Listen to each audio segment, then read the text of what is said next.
National Herald case में कांग्रेस की अंतरिम अध्यक्ष सोनिया गांधी से ईडी की पूछताछ लगातार जारी है, जिसके विरोध में कांग्रेस का प्रदर्शन भी चल रहा है।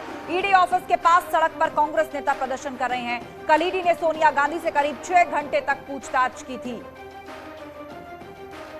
तो इस वक्त की बड़ी खबर, नेशनल हेराल्ड केस में सोनिया गांधी से पूछताछ चल रही है और दूसरी तरफ इसके विरोध में कांग्रेस का प्रदर्शन भी चल रहा है। ईडी हेडक्वार्टर दिल्ली में यह पूछताछ हो रही है और दूसरी तरफ कांग्रेसी कार्यकर्ता और नेता इसका लगातार विरोध प्रदर्शन कर रहे हैं। सड़क पर कई कांग्रेस के नेता उतरे हैं, तमाम कार्यकर्ता, पुलिस उनको वहां से हटा रही है। लगातार तीसरे दिन ये ईडी की पूछताछ है सोनिया गांधी से और उसका विरोध कांग्रेस पार्टी लगातार कर रही है और पुलिस सुरक्षा व्यवस्था, कानून व्यवस्था बनी रहे, इसके लिए तमाम प्रदर्शनकारियों को जगह से हटा रही है। सड़क पर कांग्रेस के कई नेता उतरे हैं और उनका यह आरोप है कि जानबूझकर ये पूछताछ की जा रही है, इसमें फंसाया जा रहा है, सत्ता का दुरुपयोग किया जा रहा है। इस तरह के तमाम आरोप लगाते हुए कांग्रेस पार्टी इन दिनों सड़कों पर है। नेशनल हेराल्ड केस में यह पूछताछ सोनिया गांधी से चल रही है। लगातार तीसरे दिन यह पूछताछ ईडी कर रही है सोनिया गांधी से। पुलिस हिरासत में इस वक्त कई कांग्रेसी कार्यकर्ता और नेता हैं। विरोध में कांग्रेस ने दिल्ली में ही नहीं बल्कि देश में अलग अलग जगह हल्ला बोल किया हुआ है। ईडी मुख्यालय पर एक तरफ सोनिया गांधी से सवाल जवाब चल रहे हैं तो दूसरी तरफ सड़कों पर उतरे हुए हैं कांग्रेस के तमाम कार्यकर्ता।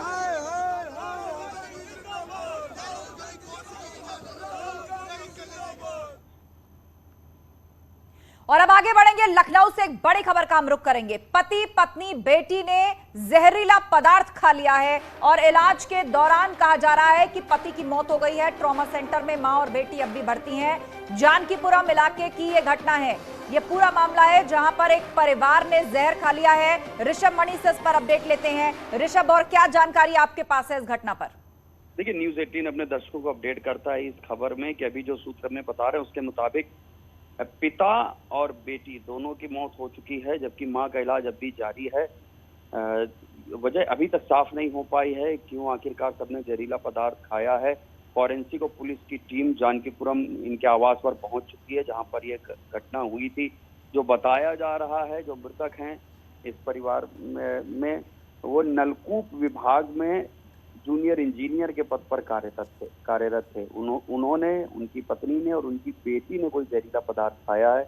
इलाज के दौरान जेई साहब की और उनके बेटी के मौत की बात सामने आ रही है। हालांकि उनकी पत्नी अब भी जिंदगी और मौत के साथ संघर्ष कर रही हैं। सुसाइड नोट तलाशा जा रहा है इनके घर में और फॉरेंसिक टीम तमाम और सबूत जुटा रही है कि आखिरकार जहरीले पदार्थ खाया गया तो क्यों खाया गया है।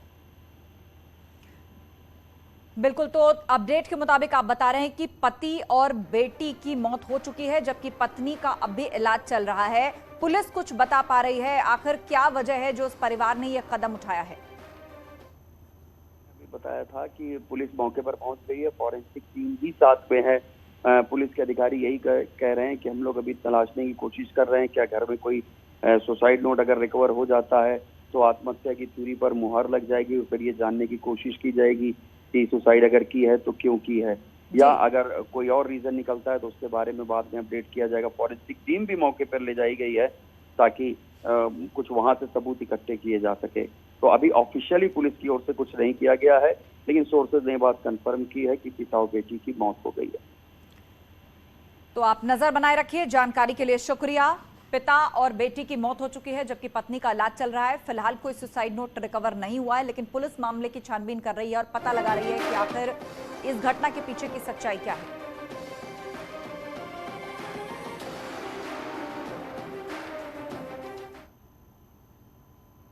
उधर यूपी में कांवड़ यात्रा का बड़ा कार्यक्रम शांतिपूर्ण तरीके से संपन्न हो चुका है, लेकिन शांतिपूर्ण कांवड़ यात्रा पर एआईएमआईएम अध्यक्ष असदुद्दीन ओवैसी सियासत करते हुए नजर आ रहे हैं। एक दो छिटपुट घटनाओं का जिक्र करके उन्होंने यूपी सरकार पर सवाल खड़े कर दिए और राज्य सरकार पर मुसलमानों से भेदभाव करने का आरोप लगा दिया। लेकिन ओवैसी अपने ट्वीट और बयानों में उन मुसलमानों का जिक्र नहीं करते जिन्होंने प्रदेश में कई जगहों पर कांवड़ियों की सेवा की है, कांवड़ियों के रास्ते पर फूल बिछाए हैं, उनका भव्य तरीके से स्वागत किया है और सेवा करके सांप्रदायिक सौहार्द की मिसाल पेश की है।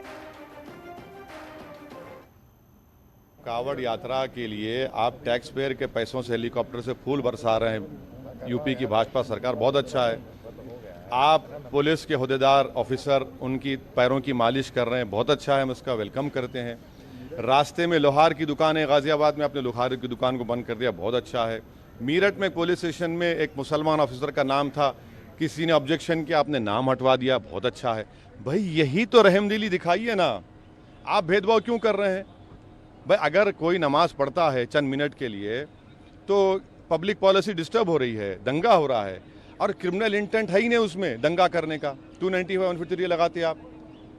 तो आप हम भाजपा की उत्तर सरकार से कह रहे हैं कि आप इक्वली ट्रीट करिए, डिस्क्रिमिनेशन मत करिए जो आप कर रहे हैं।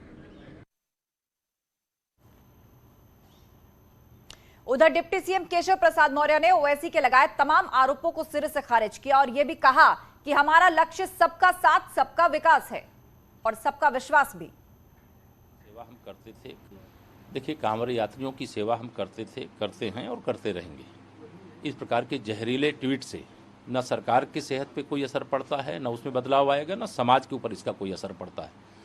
और ये MIM के मुखिया जो आए दिन ये जहर उगलने का काम करते हैं, समाज को बांटने की कोशिश करते हैं, अपना वोट बैंक बढ़ाने के लिए इस प्रकार के बयान दे करके चर्चा में आने का असफल प्रयास करते हैं, इससे उनको बाज आना चाहिए। वो ये सवाल करें कि भारतीय जनता पार्टी की डबल इंजन की सरकार माननीय प्रधानमंत्री मोदी जी के नेतृत्व में, आदरणीय योगी जी के नेतृत्व में, क्या जब हम गरीब कल्याण की योजना प्रधानमंत्री आवास दे रहे थे तो हिंदू को दिए, मुसलमान को नहीं दिए क्या? हर घर नल से जल क्या हिंदू को दे रहे हैं, मुसलमान को नहीं दे रहे हैं क्या? गरीब कल्याण अन्न योजना का राशन हिंदू को दे रहे हैं, मुसलमान को नहीं दे रहे हैं क्या? हर गरीब के घर में बिजली लगाते समय हिंदू घर में लगा रहे हैं, मुस्लिम घर में नहीं लगा रहे हैं क्या? हमारी सरकार सबका साथ, सबका विकास, सबको सम्मान, सबको स्थान देने का काम करती है। इस प्रकार का जहर फैलाने वाले जो भी हैं, मैं उनसे, चाहे MIM के मुखिया, उनसे पूछना चाहता हूँ, इस देश के, प्रदेश के गरीब मुसलमानों के बारे में उनके पास क्या सोच है? केवल जहर फैलाने के लिए बयान देते रहते हैं। भारतीय जनता पार्टी का स्पष्ट मानना है कि जो गरीब है वो हमारा है और उन गरीबों के लिए हम सरकार की योजनाओं का लाभ देंगे। और कोई भी तीर्थ स्थान है उसका हम विकास करते हैं तो उसके आधार पर धार्मिक पर्यटक आते हैं। अगर कांवड़ यात्रा चलती है तो उसमें लाखों करोड़ों लोग देश भर में निकलते हैं और उस पर इस प्रकार के सवाल उठाने वालों का मैं समझता हूं कि मानसिक संतुलन ही बिगड़ गया है। वह इस प्रकार का दृश्य देख नहीं पा रहे हैं, बर्दाश्त नहीं कर पा रहे हैं, लेकिन इस प्रकार के लोगों को महत्व नहीं देना चाहिए। आगे बढ़ते हैं। IMC नेता मौलाना तौकीर रजा ने घर घर तिरंगा अभियान को लेकर प्रधानमंत्री मोदी पर निशाना साधा। उन्होंने कहा कि PM मोदी इतने बड़े देशभक्त हैं और उन्हें तिरंगे से इतना प्यार है तो RSS के ऑफिस पर क्यों नहीं तिरंगा फहरवाते। उन्होंने आरोप यह भी लगाया कि देश प्रेम की आड़ में जनता का दोहन किया जा रहा है, हमारे राष्ट्रीय ध्वज को बिजनेस बना दिया गया है।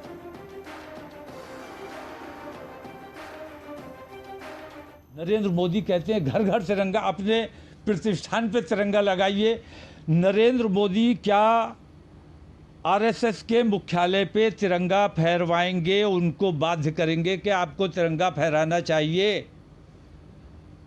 कैसे आज़ादी के 75 साल तक वो अपने आप को देश प्रेमी कहते हैं, राष्ट्रवादी कहते हैं और तिरंगे से उन्हें इतना प्यार है कि अपने मुख्यालय पे तिरंगा नहीं फहराते। ये दुर्भाग्य है हमारे देश का। और ऐसे लोग हमारे नेता बने हुए हैं। इन तमाम चीज़ों पर, इन तमाम चीज़ों पर देश की आम जनता को गौर करना चाहिए कि असल में देश प्रेमी कौन है। देश प्रेम की आड़ में जनता का दोहन किया जा रहा है। झंडों को कारोबार बना लिया। हमारे देश के फ्लैग को, हमारे राष्ट्रीय ध्वज को आपने धंधा बना लिया है। इससे बड़ा दुर्भाग्य कुछ नहीं हो सकता। खबरों में आगे बढ़ते हैं। सीएम योगी ने सिंचाई विभाग की जमीन कब्जे के मामले में विजिलेंस जांच के आदेश दे दिए हैं। विजिलेंस 3 महीने के अंदर अपनी जांच करके मुख्यमंत्री को रिपोर्ट सौंपेगी। बिल्डर पर लगभग 20 करोड़ की सरकारी जमीन पर कब्जे का आरोप लगा है। मामले की जानकारी मिलने पर जल शक्ति मंत्री स्वतंत्र देव सिंह ने सीएम योगी के पास फाइल भेजी थी और इसके बाद सीएम ने यह एक्शन लिया।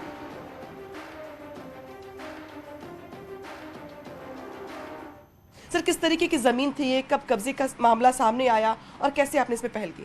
ये फाइल ये पुरानी है, चल रही थी, अभी मेरे सामने फाइल आई तो वो फाइल देखने के बाद जो विभाग की प्रॉपर्टी यदि कोई लेता है तो वह नगद पेमेंट करे तो वो सब होता है। उस कारण जो सिंचाई विभाग की ज़मीनें ऐसे ओखला से लेकर राज्य के अंदर कहीं भी हैं, जो भी संज्ञान में आ रहा है, यदि वैसा है तो ये फाइल मैंने मुख्यमंत्री जी के पास भेजा था।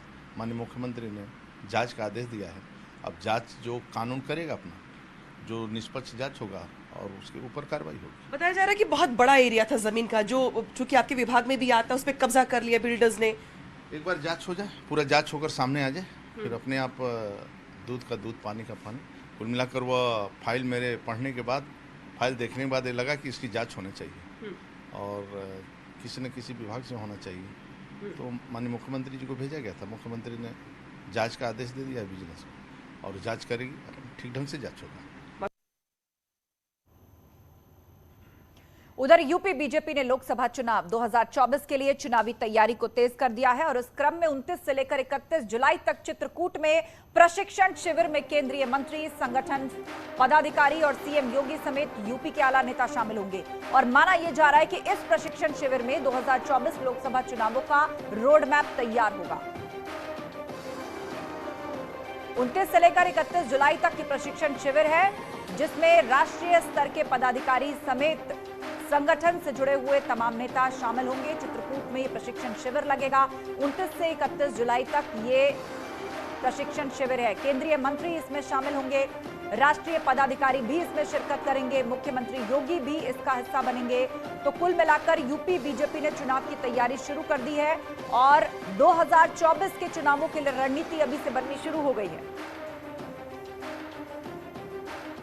भारतीय जनता पार्टी 2024 के लोकसभा चुनाव को लेकर रणनीति बना रही है। उस रणनीति पर किस तरह से अमल करना है, इस पर मंथन किया जाएगा। इस प्रशिक्षण शिविर में उत्तर प्रदेश से संबंधित जो केंद्र में मंत्री हैं, उत्तर प्रदेश से संबंधित जो केंद्र में पदाधिकारी हैं, इसके अलावा उत्तर प्रदेश भाजपा के सभी पदाधिकारी, उत्तर प्रदेश सरकार के मंत्री, खुद मुख्यमंत्री योगी आदित्यनाथ इस प्रशिक्षण शिविर में मौजूद रहेंगे। माना यह जा रहा है कि 2024 के लोकसभा चुनाव का रोडमैप इस प्रशिक्षण शिविर में तैयार होगा। तो चित्रकूट में प्रशिक्षण शिविर लगने जा रहा है, जिसमें कि राष्ट्रीय पदाधिकारी, केंद्रीय मंत्री, मुख्यमंत्री योगी आदित्यनाथ, संगठन से जुड़े हुए तमाम नेता शामिल होंगे। मंथन चलेगा और 2024 के लिए रणनीति बनाई जाएगी।